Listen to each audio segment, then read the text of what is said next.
Welcome to Arihant. आओ बच्चों, इस प्रश्न का हल देखते हैं। यहाँ पर क्या है, अपने को विरोध दे रखे हैं z बराबर -3x + 4y। इसका न्यूनतमीकरण करना है। तो देखें अपन कि क्या क्या दे रखा है। एक तो दिया है ना, देखना ज़रा ध्यान से। दिया है x + 2y, ये छोटा है या बराबर है किससे, 8 से।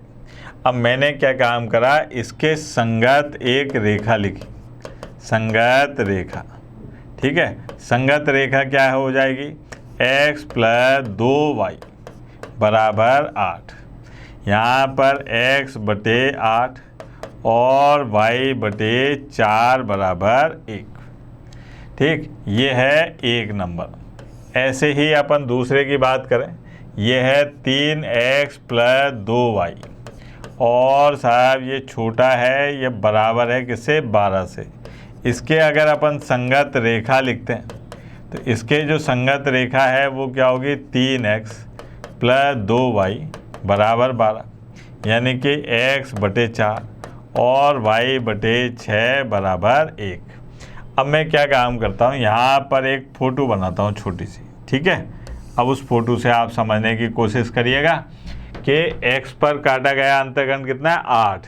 तो यहाँ पर 1 2 3 4 5 6 7 8 ये आ गया। इसको लिखा मैंने 8,0। ठीक है, फिर साहब y अक्ष पर काटा गया अंतर्गण, y अक्ष पर काटा गया अंतर्गण है 4। 1 2 3 4 ये आ गया साहब b, ये है 0,4। अब मैंने इन दोनों बिंदुओं को पैमाने की सहायता से मिला दिया, ये आ गई। तो ये बन गई अपने पास में ये रेखा। इसका मान 8 से छोटा है। छोटा है तो इसके लिए क्या है, वैसे तो मैं क्या काम करता हूँ कि इस रेखा ने इस पूरे निर्देश तंत्र को दो भागों में बांटा। एक भाग में तो मूल बिंदु नहीं है और एक भाग में मूल बिंदु है, और जो हल क्षेत्र होता है उसमें स्थित प्रत्येक बिंदु इस असमीका को संतुष्ट करता है। तो मैं ऐसा करता हूं कि इस मूल बिंदु O यानी कि 0,0 से इसको संतुष्ट कराता हूं। अगर ये संतुष्ट हो जाता है तो कहूँगा कि हल क्षेत्र नीचे की तरफ है, और अगर नहीं होता है तो कहूँगा हल क्षेत्र ऊपर की तरफ है। तो मैंने यहाँ पर इसको मूल बिंदु O 0,0 से संतुष्ट कराने पर क्या हो जाएगा बेटा, 0 + 2 × 0। और साहब 0 8 से छोटा होता है, 0 8 से छोटा होता है, गलत बात। ठीक है, अरे बिल्कुल सही बात है भैया, 0 तो 8 से छोटा होता है, कहाँ से गलत बात है ना। तो 0 8 से छोटा होता है, इसका मतलब मूल बिंदु इस असमीका को संतुष्ट कर रहा है। तो इसका हल क्षेत्र कहाँ होगा बेटा, नीचे की तरफ, यहाँ पर। ये इसका हल क्षेत्र आ गया। ठीक है, अब यहाँ पर इसकी बात करें तो इसका हल क्षेत्र निकालने के लिए इसको भी मूल बिंदु से संतुष्ट कराओ।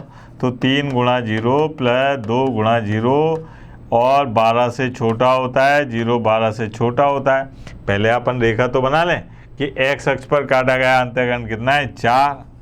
तो ये आ गया C 4,0। y अक्ष पर काटा गया अंतर्गण है 6, तो ये आ गया अपने पास में D 0,6। अब साहब ये रेखा आ गई। ठीक है, इसका मूल बिंदु इसको भी संतुष्ट कर रहा है, तो इसका हल क्षेत्र भी आ गया ये। तो यहाँ पर इन दोनों का जो उभयनिष्ठ भाग आया, ये है अपना हल क्षेत्र। अब मुझे चाहिए ये वाला बिंदु।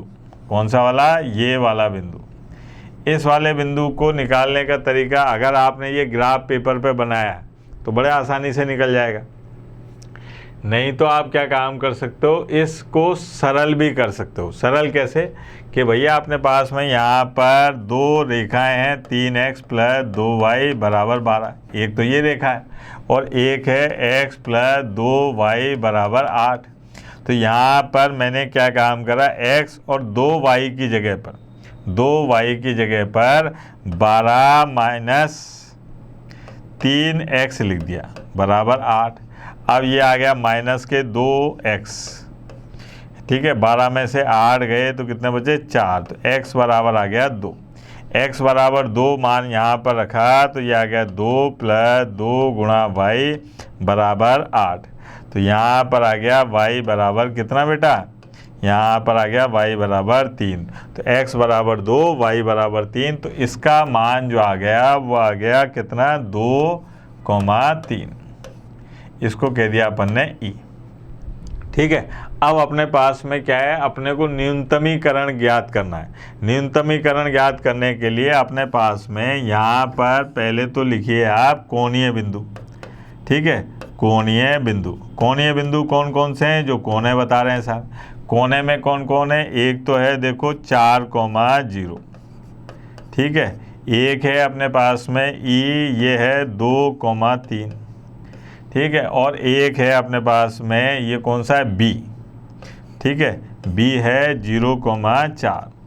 अब यहाँ पर जो जेड है वो बराबर दे रखा है -3x + 4y। इसमें अपन इन कोणीय बिंदु के मान रखते हैं।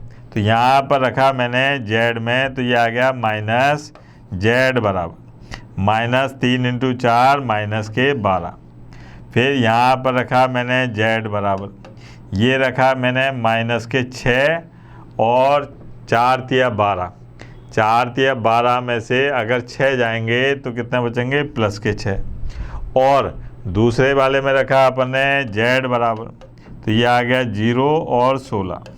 तो यहाँ पर जो न्यूनतमीकरण मान आया यानी कि ये वाला मान, अर्थात 4,0 पर इस व्यवरोधों के अंदर न्यूनतमीकरण मान कहाँ प्राप्त होगा अपने को, 4,0 बिंदु पर। ठीक है, आशा करते हैं आपको ये प्रश्न समझ में आया होगा। धन्यवाद।